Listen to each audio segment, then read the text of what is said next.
10,000 करोड़ रुपए का पैकेज जारी किया और अभी किसानों के खाते में पैसे जा रहे हैं, डाल रहे हैं पैसे, अलग अलग तहसील का हर किसान के खाते में पैसे जा रहे हैं।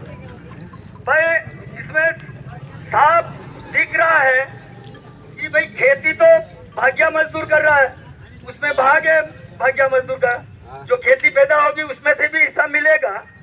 तो जो फसल नुकसान हुई है उसी का मुआवजा है, वो खेत का मुआवजा थोड़ी मिल रहा है, उसी का है, खेत का नहीं है, वो फसल का मुआवजा है। और फसल में हिस्सा भाग्य मजदूरों का है कि नहीं है?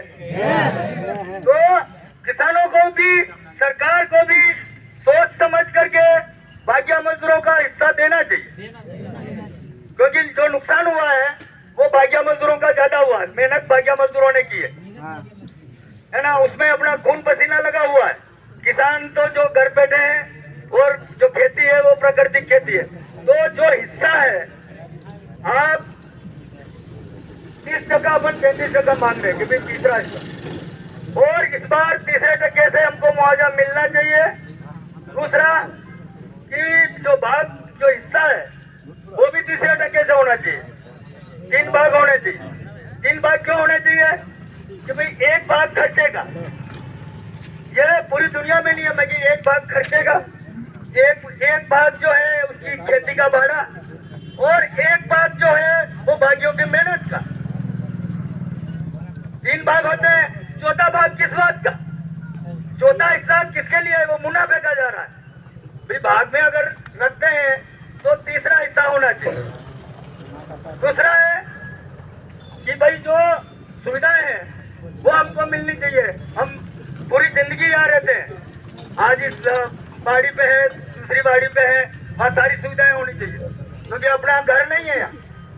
घर छोड़ करके, घर बार छोड़ करके, अपना इलाका छोड़ करके हम जो आदिवासी भाई हैं पूरी दुनिया में मजदूरी कर रहे हैं, मेहनत मजदूरी कर रहे हैं।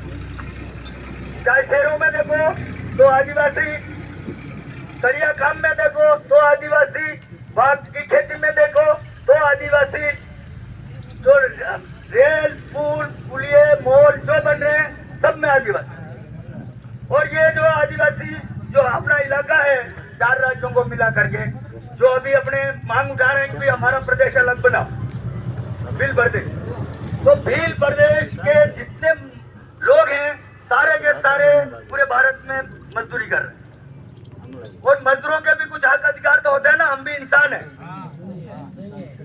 तो हम दिन रात मेहनत कर रहे हैं। आप सोचिए कि आज की तारीख में गुजरात में खेत मजदूरी का जो कानून बना है उसकी मजदूरी है 8 घंटे की 402 रुपए, 402 रुपए है। हम बाकी 24 घंटा खेडूत के वहाँ रहते हैं, निगरानी करते हैं, काम करते हैं 24 घंटे, रात में पानी लगाते हैं, तो हमारा 24 घंटा काम। अब 24 घंटे का मान लो सिंगल मजदूरी जोड़ लीजिए, 402, 402, 402, 8 फेरिया 24 घंटे की, तो 1200 रुपए होते हैं, 1206 रुपए हमारी मजदूरी होती है। ये कानून है सरकार का, सरकार ने तय किया है न्यूनतम मजदूरी, हमने आपने खेडूतों ने तय नहीं किया, सरकार ने न्यूनतम मजदूरी तय की है। तो अगर 1200 रुपए हमारी मजदूरी होती है, 4 लोग रहते हैं, तो साल भर की मजदूरी जोड़ लो।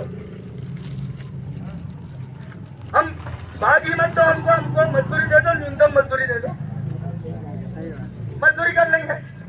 8 घंटे की 402 रुपए मजदूरी है, 10 बजे आएंगे, 5 बजे छुट्टी, बीच में 1 घंटा रेस्ट, और आराम से सोएंगे। हम क्यों रात में काम करेंगे भाई, सारी फसल तुम्हारी रखो, हम नहीं कह रहे हैं, हमको न्यूनतम मजदूरी दे दीजिए। इसलिए साथियों ये जो मांगे हैं अपनी, अपन को मनवाना है और अपने संगठन को मजबूत करना है और लड़ना पड़े। हर तहसील स्तर पे भी ज्ञापन दे रहे हैं, जिला स्तर पे दे रहे हैं, अगर जरूरत पड़ेगी तो हम गांधीनगर कुछ करना पड़ेगा। और जब विधानसभा चलेगी ना मार्च में, जब सारे एमएलए मुख्यमंत्री उस विधानसभा में जो कार्रवाई होती है ना सरकार की, वहां अपने को 1 दिन 2 दिन घेरना है, घेरेंगे ना, तो अपना संगठन मजबूत करिए। मार्च महीने में, मार्च का जो महीना आएगा होली से पहले, तब विधानसभा सत्र है और एक बार अपने आदिवासी भाग्य मजदूरों की ताकत दिखानी है और अपना हक लेना है ना। जब तक अपना हक नहीं मिलेगा तब तक ये आंदोलन चालू रहेगा। आप चिंता नहीं करिए, आपके साथ अपना पूरा भील प्रदेश है, चाहे वो एमपी का भाग्य मजदूर हो, राजस्थान का हो, गुजरात का हो, महाराष्ट्र का हो, सबको एक रहना है।